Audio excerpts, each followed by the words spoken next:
Hand कफे में नहीं दिया जाएगा। ये टी गार्डन इंडस्ट्री को ममता बनर्जी खत्म कर रहा है। बंगाल में 2011 से पहले जूट इंडस्ट्री था, ममता बनर्जी ने जूट इंडस्ट्री खत्म कर दिया। Tata group international famous organisation है, इंडस्ट्री में हमारी देश की शान है। ये टाटा फैक्ट्री को ममता बनर्जी ने खत्म कर दिया। बंगाल में जो चाय बागान को खत्म करेगा वो बंगाल का कुर्सी से चला जाएगा। सीपीएम भी रख दिया है, ममता बनर्जी के सरकार जाने वाला है। बिजनेस समिट में सबका सामने, मीडिया का सामने बता दिया टी गार्डन उसका 30% लैंड हम लोग प्राइवेटाइजेशन करेगा। शिकार है, शिकार है, शिकार है। जोरदार विरोध होगा, जोरदार विरोध होगा। सड़क में उतारना पड़ेगा। थूकना मत, बांटना मत, डरना मत और बीतना मत।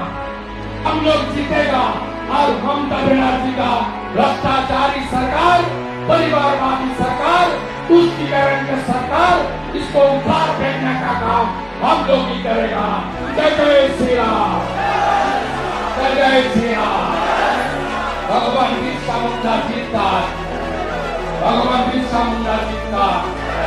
ठाकुर पंचानन वर्मा लौट पड़ा, तो भी भारत भक्त लौट पड़ा, किया राय लौट पड़ा।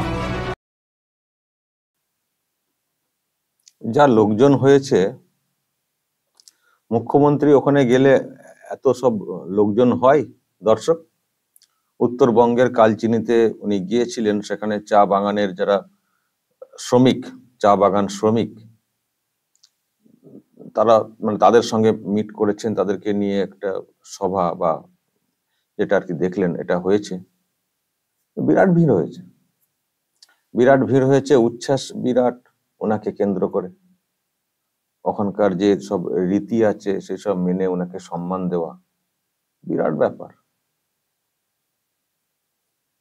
দেখুন, মুখ্যমন্ত্রীর যেসব প্রোগ্রাম হয় সেখানে সরকারি ব্যবস্থা থাকে লোকজনকে বেশি করে আনা, ভিড় জমানো। বিরোধী দলনেতা বিজেপি নেতা গেছেন, উনি তো আর ওইসব করতে পারবেন না। মুখ্যমন্ত্রীর প্রোগ্রামে দেখবেন আবার স্কুলের পড়ুয়াদেরকে নিয়ে এসে ভর্তি করানো হয়।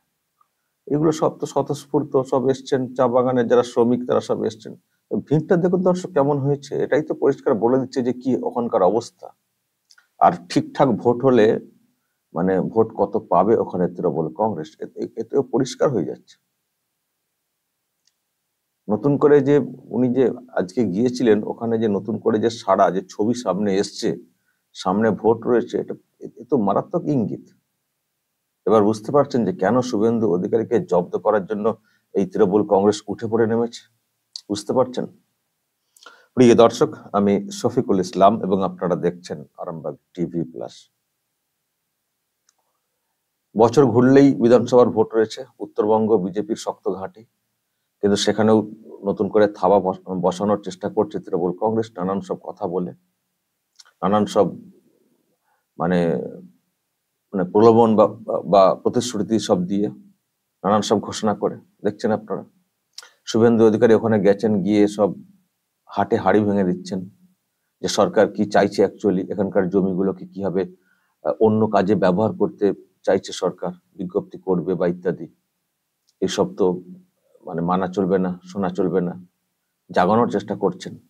আর সেই সঙ্গে একটা কথা যেটা সব জায়গায় বলছেন, ঐক্যবদ্ধ থাকতে হবে, বাঁটেগা তো কাটেগা, ঐক্যবদ্ধভাবে থেকে একে উৎখাত করতে হবে। চা শ্রমিকদের উদ্দেশ্যে এই রাজ্যের শাসক অনেকবার অনেক কথাই বলেছে, সে অর্থে পালন করেনি। ওখানকার শ্রমিকদের হাল ফেরেনি। ওই 1,20,000 টাকা করে নাকি কি দিচ্ছে ঘর করার জন্য, সেটাও তো পর্যাপ্ত না একটা ঘর করার জন্য। উনি বলে এসছেন যে আমরা 3 লাখ না কত বলে এসছেন দেব, ওই টাকায় তো ঘর হবে না, আমরা ক্ষমতায় এলে সে ব্যবস্থা করব। তো এসব বলে এসছেন, আরো সব মানে কর্মসূচি ঘোষণা করে এসছেন। আগেই বলেছিলেন, যখন মুখ্যমন্ত্রী উত্তরবঙ্গে গিয়েছিলেন, ওখানে গিয়ে মুখ্যমন্ত্রী অনেক কথা বলে এসেছিলেন, তখনই শুভেন্দু অধিকারী বলেছিলেন যে আমিও যাব, ওখানে গিয়ে যা বলার বলবো। চা বাগানে যারা শ্রমিক তাদের উদ্দেশ্যে যেসব মানে কথা বলা হয়েছিল সরকারি ভাবে, মানে সরকারের তরফ থেকে, মুখ্যমন্ত্রীর তরফ থেকে, সেসবের জবাব দিয়েছেন। সরকার কি চাইছে, মানে কতটা সস্তা রাজনীতি, কতটা সত্যি, কতটা চা বাগান শ্রমিকদের মাটিকে শক্ত করার জন্য, কতটা তাদেরকে মাটিচ্যুত করার জন্য, সেসব ভুল ভাঙিয়ে দিয়ে এসছেন শুভেন্দু অধিকারী।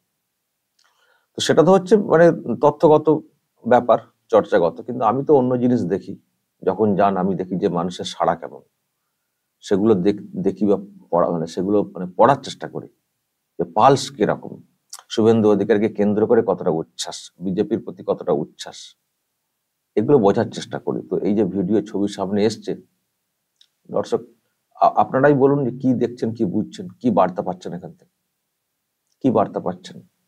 শুভেন্দু অধিকারীর ইমেজ এখন এই মুহূর্তে বাংলাতে একটা বিরাট, বিজেপি নেতা হিসেবে ওনার একটা বিরাট ইমেজ, যত দিন যাচ্ছে ততই ওনার টিআরপি বাড়ছে। আর সর্বত্র ছুটছেন তো, মানে শাসককে তো জ্বালিয়ে রেখেছেন, সেই বিধানসভা থেকে শুরু করে বিধানসভার বাইরে সর্বত্র। আর সেই জন্যই তো ওনাকে জব্দ করার জন্য এত সব চলছে। কখনো সংখ্যালঘুদেরকে লেলিয়ে দেওয়া হচ্ছে, কখনো বা অন্য সব ভাবে চলছে আর কি জব্দ করার। এবং বিজেপিরও একটা অংশকে কাজে লাগানোর চেষ্টা হয় ওনাকে জব্দ করার জন্য, সেটাও নিশ্চয়ই আপনারা জানেন।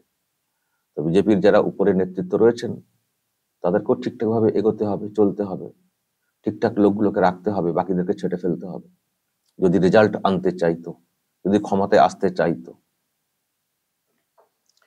যাই হোক, শুভেন্দু অধিকারী আজকের এই প্রোগ্রাম উত্তরবঙ্গে অবশ্যই নজর কেড়েছে।